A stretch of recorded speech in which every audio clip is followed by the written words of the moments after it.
आदिवासी युवती की हत्या परिजनों ने दुराचार की जताई आशंका। वारदात के दौरान मदद के लिए भाई और पुलिस को किया था कॉल। जांच में जुटी धनबाद पुलिस। धनबाद में दुराचार और हत्या का एक सनसनीखेज मामला प्रकाश में आया है। धनबाद के गोविंदपुर थाना क्षेत्र के बोरियो पंचायत में एक आदिवासी युवती के उसके घर में घुसकर अज्ञात अपराधियों ने हत्या कर दी है। बताया जा रहा है कि युवती घर पर अकेली थी, जबकि उसका भाई डे नाइट फुटबॉल मैच खेलने के लिए बाहर गया हुआ था। वहीं आदिवासी युवती के परिजनों द्वारा आशंका जताया जा रहा है कि कहीं दुराचार के बाद घटना का साक्ष्य मिटाने के लिए उसको मार डाला गया होगा। हालांकि घटना की सूचना मिलते ही पुलिस घटना स्थल पर तुरंत पहुंची और शव को अपने कब्जे में लेकर पोस्टमार्टम के लिए भेज दिया और इस मामले में 4 लोगों को पुलिस हिरासत में लेकर पूछताछ कर रही है। वहीं इस घटना से आदिवासी समाज में भारी आक्रोश है। सभी लोग आरोपी की गिरफ्तारी की मांग कर रहे हैं। गौरतलब है कि युवती के घर पर जब अपराधियों ने धावा बोला था, तब युवती ने अपने आप को बचाने की भरपूर कोशिश की थी।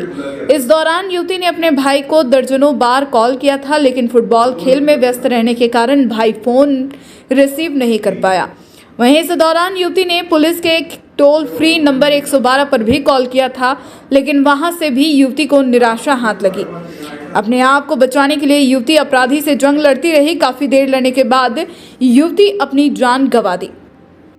हम लोग प्रशासन से यही मांग करेंगे कि जितना जल्द हो सके सस्पेक्ट को पकड़ के जल्द से जल्द कार्रवाई करके उनको फांसी की सज़ा दी जा सके।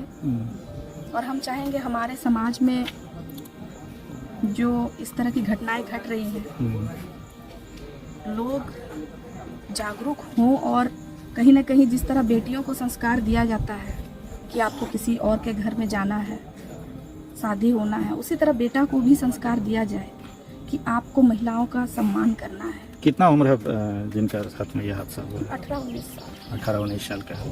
बहुत ज़्यादा वो प्रयास की थी और 101 नंबर वो भी डायल किया गया था। पता नहीं रिंग हो पाया कि नहीं, लेकिन मोबाइल से जो है वो प्रयासरत की है। 101 नंबर पर डायल किया? जी, 101 नंबर पर डायल की थी, लेकिन 2 बार डायल की। कहाँ ये घटना घटी है? आपका ये बरियो पंचायत अंतर्गत बरियो तो घर है कहाँ, मतलब घर पे ये मिली? घर पे ही उनका किया तो गया। घर में कोई नहीं था क्या? जी, उनके माता पिता दिहाड़ मजदूरी है तो बाहर गए हुए थे काम करने और वो घर पे ही थी। भाई जो उनका फुटबॉल खेलने गया हुआ था और क्योंकि गांव घर में तो ऐसा होते ही रहता है कि गार्जियन कहीं ना कहीं अपना रोजी रोटी के लिए गए होते हैं, घर में रहते हैं। तो भाई खेल के जैसे आया तो बाहर से दरवाजा लॉक। सुबह 3 बजे की घटना है? कितने बजे की घटना है? ये कल शाम को बंद करो ना। 3, साढ़े 3 के 4:30 बजे के बीच की है, क्योंकि उसका भाई 4:30 बजे खेल के आया। अच्छा, तो उसी समय पता चला वो पड़ी हुई थी। उसकी हत्या किस तरह से किया गया है? जैसे मैंने कहा, उनके साथ रेप किया गया था। काफ़ी बचने का प्रयास की, काफ़ी लोगों को कॉल भी की थी, लेकिन शायद किस्मत कहें या फिर हम लोगों की, क्या बोलेंगे हम इसमें। आदिवासी बच्ची है। देखिए, समाज कोई भी हो, बच्ची नाबालिग है, नाबालिग नहीं है। उनका उम्र 18-19 कहीं। आदिवासी लड़की है। आदिवासी लड़की है और हम तो यही कहेंगे कि कोई भी समाज की लड़की हो, समाज और जात मायने नहीं रखता है। हर किसी का मान सम्मान, आत्मसम्मान बचा रहना चाहिए। हम लोग को लड़की को बचाना चाहिए, उनका सम्मान बचना चाहिए। इस तरह के जो दरिंदगी कर रहे हैं उनको कड़ी से कड़ी सजा होनी चाहिए। बिल्कुल बिल्कुल। ये कह रहे हैं कि आप लोग किस तरह से आगे मांग करेंगे कार्रवाई को दोषियों के खिलाफ? वो मामला वही करीब रात में 11:23 पर उनको राजेश जी जो मुखिया हैं वहाँ के, वो रिंग करके बताया कि हमारे यहाँ एक बच्ची की हत्या हो गई है जी, और आप आकर देखें।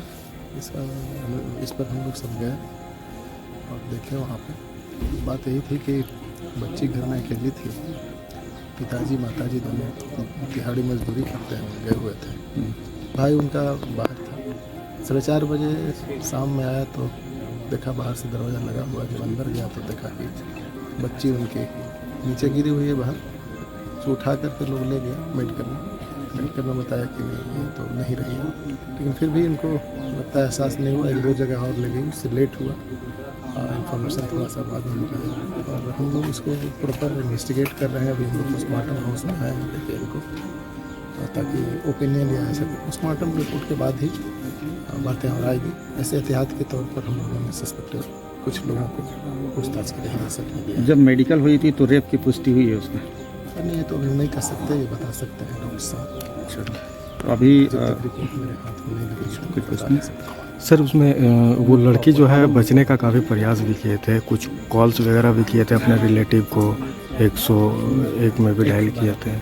112 वगैरह। 112 उसका एग्जामिनेशन हो रहा है, जिनका मोबाइल का भी हम लोग देखे हैं उसमें, ये बात सही है, उस पर भी हम लोग अनुसंधान कर रहे हैं। जिस तरह से लड़की बचने के लिए संघर्ष किया, उसके शरीर पर निशान वगैरह है, जख्म के? ऐसा कोई अपेरेंट इंजरी हमको नहीं देखा, सिर्फ और सिर्फ उनके चीन में और नीचे गला पर थोड़ा सा दाग है, जिसका हम लोगों ने इंक्वेस्ट में इस बात की चर्चा की है। रेप की बात कही जा रही है, जो जनप्रतिनिधि है वो कह रहे हैं कि रेप की बात कर रहे हैं। ये तो अभी कंफर्म तब किया जा सकता है, पोस्टमार्टम मेडिकल रिपोर्ट आ रिपोर्ट आ जाए। किसी की सर हिरासत में भी लिया गया है पूछताछ? हिरासत में लिया गया है। ठीक, thank you sir. Thank you. ध्यान देने वाली बात यह है कि अभी हाल ही में कोलकाता आरजीकर अस्पताल में मेडिकल छात्रा के साथ दुष्कर्म और हत्या की घटना से देश भर में उबाल है।